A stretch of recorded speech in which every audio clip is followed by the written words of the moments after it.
प्रधानमंत्री के तौर पर? भैरहवा के पिपरा चौकी के पास से हम लोग अभी गुजर के वापस लौट रहे हैं और वहाँ की तस्वीरें हम बताएं आपको। वहाँ पर जो इलाका प्रहरी यानी कि पुलिस चौकी थी उसे जनजी आंदोलनकारियों ने जला दिया था। लेकिन आज अभी इस वक्त जो है वहाँ पर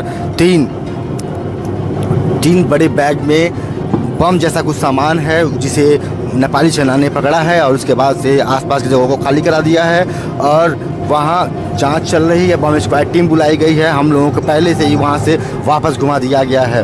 तो ये भैरहवा से ग्राउंड रिपोर्टिंग आपको भारत समाचार पल पल की दिखा रहा है किस तरह से भैरहवा जो है वो हिंसा की आग में अभी भी जल रहा है। सारी दुकानें बंद हैं, कर्फ्यू लगा हुआ है, खाने पीने की वस्तुएं ही बस यहाँ दुकानें खोली गई है।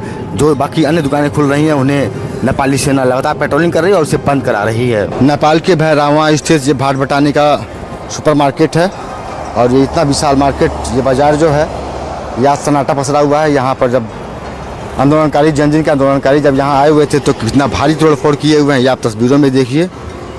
और फिलहाल भैरहवा के इस बाज़ार भाट बटानी मार्केट में जो नेपाल का बहुत ही बड़ा वैश्विक बाज़ार कहा जाता है जहाँ चहल पहल रहती है, आज इस वक्त सन्नाटा पसरा है। नेपाल के हाथों में इस वक्त नेपाल की कमान है और भाट बटानी का यह बाज़ार आज शून्य पड़ा हुआ है।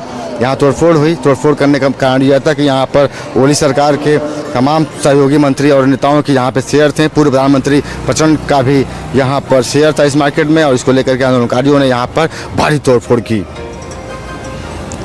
नेपाल के भैरहवा से आशीष सोनी, भारत समाचार।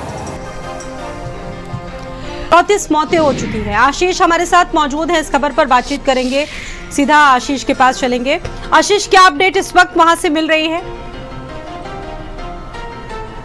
देखिए, भारत समाचार की टीम इस वक्त जो नेपाल बॉर्डर पर है, लेकिन अभी थोड़ी देर पहले हमने करीब 3 घंटे नेपाल के उस शहर में गुजारे जहां 3 दिनों से वहां पर हिंसा की आग में लोग जल रहे थे। वहां पर जो जनजी आंदोलनकारियों द्वारा जो हिंसा किया गया, जो प्रदर्शन किया गया, जो तोड़फोड़ की गई, वो सारी तस्वीरें हम लोग अपने दर्शकों को बिल्कुल एक्सक्लूसिव दिखाया है। और वहां पे हमने वो भी दिखाया है अभी जहां पर नेपाल भैरहवा के पिपरा इलाका प्रहरी चौकी को जनजी के आंदोलनकारियों ने जलाकर राख कर दिया और वहां अभी 3 झोलों में बम जैसा कुछ सामान वहां पे मिला है जिसको जहां पर नेपाल सेना ने उसे अपने गिरफ्त में ले लिया और आसपास की जगहों को खाली करा दिया।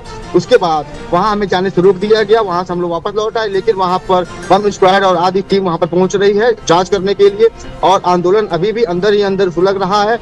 और नेपाल की सियासत को किस तरह गरमाई हुई है कि आज इस कर्फ्यू का तीसरा दिन है, हालात कैसे हैं? प्रदर्शन क्या थोड़ा बहुत थमा या वही स्थितियां हैं?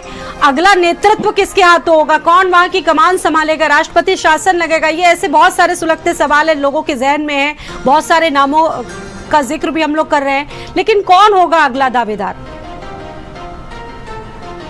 देखिए, अभी तो यहाँ नेपाल की कमान नेपाली सेना के हाथ में है, लेकिन अभी जो भी दावेदार है, जो भी राजनीतिक लोग हैं, वो बैठकों का दौर चल रहा है उनका और तमाम तरह से जो बड़े नेताओं के जो समर्थक है वो आपस में भिड़ रहे थे और सुशीला कार्की का नाम एक तरफ किनारे हो गया, लेकिन कुलमान घिसिंग का नाम अब आ रहा है। और दूसरी ओर राजा लाओ देश बचाओ की बात की जा रही है और पूर्व राजा जो रह चुके हैं अबीर ज्ञानेंद्र सिंह, उनको लाने की बात जनता कर रही है। जनजी के लोगों ने भी उन्हें समर्थन दिया है, तो इस बात पे अब चर्चा की जा रही है। और नेपाल में भी कर्फ्यू का दौर है, इसलिए यहाँ सड़कों पर लोग नहीं नजर आ रहे हैं। जिस होते बिल्कुल, सुशीला कार्की की अगर हम बात करें तो सुशीला कार्की का नाम पहले सामने आया, उसके बाद ये कहा गया कि युवाओं का एक नेतृत्व उनको पसंद नहीं कर रहा है, इसकी वजह से कुलमान घासी का भी नाम सामने आया।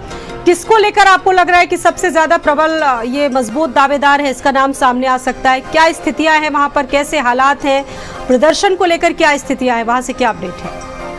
जेएनजी के जो आंदोलनकारी थे वो तो बालन शाह को चाह रहे थे, लेकिन बालन शाह ने अपना पैर पीछे खींचते हुए सुशीला कार्की को अपना समर्थन दिया। लेकिन अब जो आंदोलनकारी जो युवा है, नेपाल का जो युवा है, वो चाहता है कि सुशीला कार्की की जगह पे बालन शाह ही कमान संभाले। लेकिन अब एक और नया नाम जब सामने आया कुलमान घिसिंग का, तो उनके ऊपर भी जनता, अभी जो युवा है नेपाल का, वो अभी नहीं चाह रहा है। तो इसको देखते हुए मद्देनजर नेपाल के युवाओं ने और नेपाल की जनता ने और तमाम समर्थकों ने फिर से पुराना जो नेपाल का वर्षों से चला आ रहा है राजाशाही तंत्र, वो लाने की बात कर रहा है। तो जानकारी देने के लिए। तो नेपाल बॉर्डर से आशीष सोनी हमारे साथ जुड़े हुए थे वहां।